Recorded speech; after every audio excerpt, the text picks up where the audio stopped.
Hey everyone, it's the Nitty Professor. I'm here at Broken Unicorn Crafts, and we're going to talk to Amanda about machine knitting socks. Did I get that right? So it's machine knitting? Yes, so this is a circular sock knitting machine, as you can see, because it's circular as opposed to the big, long, flat ones.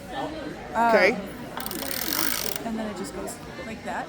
So can you give us a little demo? Like, what do we need to know? What would someone need to know who wants to use this? You've got to have the right yarn and thread it the right way. Yes, so this is called a cast-on bonnet because you need weight to hold the stitches on.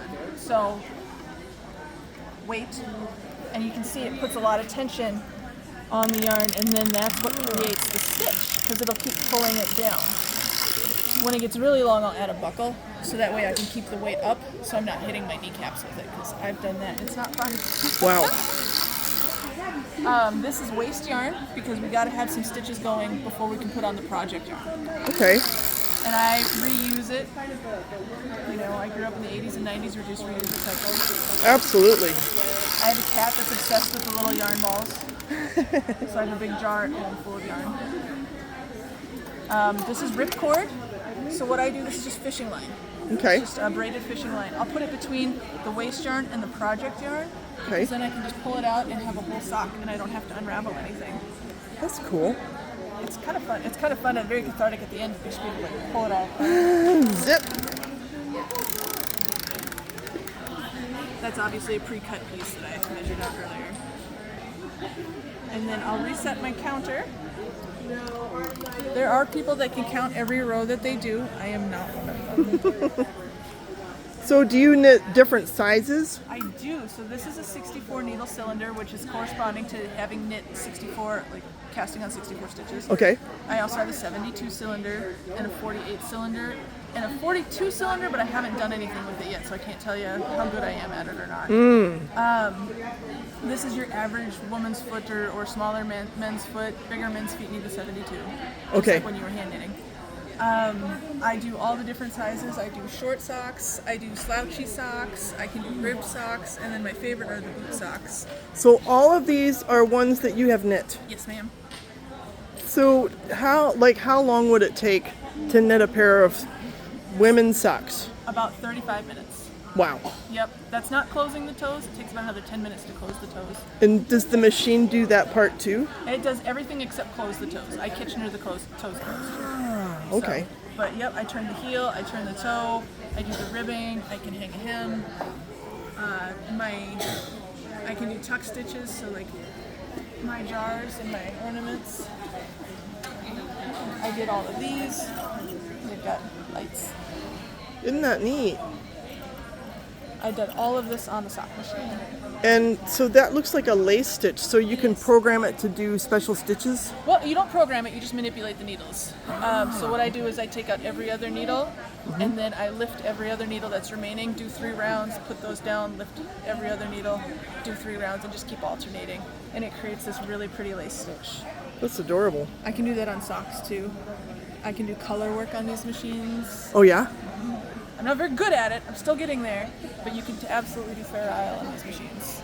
And this looks like self-striping. Yes. My color theory is terrible, so I buy really pretty yarn. So then that way I don't have to try to figure it out. Do you source it from like just wherever you want? So I have 2 sources. One is this stuff is called Active, AKTIV, and it comes from Czechoslovakia, or the Czech Republic. Czech Republic? Yep.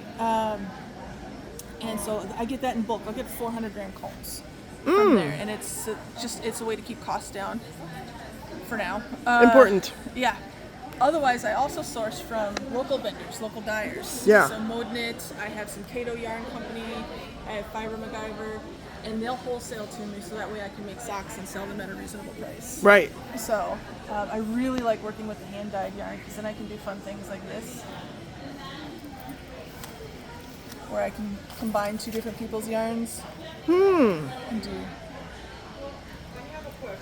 I also do customs. If you find great sock yarn that you love but you don't want to make socks, you can send it to me and I'll make you socks and send it back to you. I bet a lot of people would like that. I do quite a few custom orders. It Yeah. keeps me busy.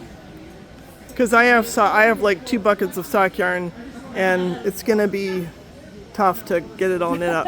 You can send it to me. I can do tubes, so you can do your own heels and toes, or I can do the whole process for you. And is that what some of these are? They're the tubes? So these are, and I do the same thing. So some are 64, some are 72. Some are 2 tubes, some are 1 tube. Depends on what people want. This is kind of my own invention. I kind of like it. So I knit the cuff and then the heel, and then I just put on 100 rows. So you can pick up stitches with your double point needles and unravel it and knit your own toes. And then we call them life hack socks. Life hack. It almost is like an afterthought toe. Yes. Yep.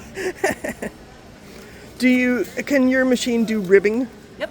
Okay. Yep. I just got the new ribber plate, so I have a 64 cylinder machine, and now I have a 64 slot ribber. So I can do 1-to-1 ribbing, I can do 2x1 ribbing, I can do all of the combinations. We can even do what's called half pitch, where all of the ribber needles are in and all of the machine needles are in. So it's 128 needles. Wow. 124, whatever. And that's for like a thigh-high sock. Like that gives Yeah. you the max amount of stretch, and then you can just slowly decrease the amount of needles you've got until you've got a regular foot. So how much does a sock knitting machine like that cost? Like if somebody wanted to take up machine knitting? So if you buy it from the company, this is an Erlbacher Gearhart knitting machine. If you buy it from them, you get the 1 cylinder, the machine, and 1 ribber. If I remember right, it's about $1,800. Wow. And that's without the table. Wow. My setups are quite a bit more than that, but it's an investment. So you have a quality machine. Yes. That's She good. weighs about 30 pounds. Do not drop her on your foot will lose. We don't want that. No, she's all cast iron, and Because then you couldn't wear the pretty socks. Yes. But I can probably make a really cool cast cover. So this is aluminum, but everything else is, and this is aluminum, but this is all cast iron. It's heavy. They're based on the original Gearhart from the 1800s and 1900s. Is it American made? It is. It's made in Cape Girardeau, Missouri. I've been there. Yep. There's 2 brands that are made out of Cape Girardeau. It's this and the True Knit by Jamie Mayfield. They're both excellent machines. That's crazy. Well, it's nice to know they're making some stuff in the U.S. Yes. Yeah. The Lamb is also made in the U.S., I believe, out of New Jersey. Wow. Don't quote me on that, but I like hearing that.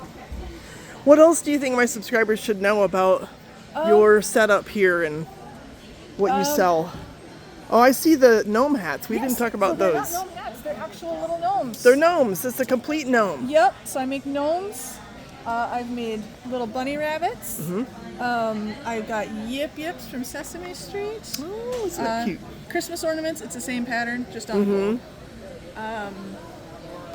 I've made headbands. I've got a pattern for gloves. So even though it's called a sock machine, you can make way more than socks. Because it's basically tubes. It's basically tubes. Okay. And it's knit and purl. If you can manipulate the knit and purl, if you can manipulate needles, you can make anything. Anything. So I know people that take the tubes and mattress stitch them together and make blankets. There's a lady that you can make a fedora. I've got her pattern. You got to use wool and felt it, but it's beautiful. Sounds like it. Yeah, you are only limited by your imagination and your a little bit mechanical skill. Okay. Well, I'm really excited. I'm glad that I ran into you, and hope you're doing a brisk business here in Watertown, and maybe I'll see you next year and I'll have some of my novels for sale. Absolutely. I'd love a signed copy. Yeah, absolutely. So Thank you so much. Take care. You too.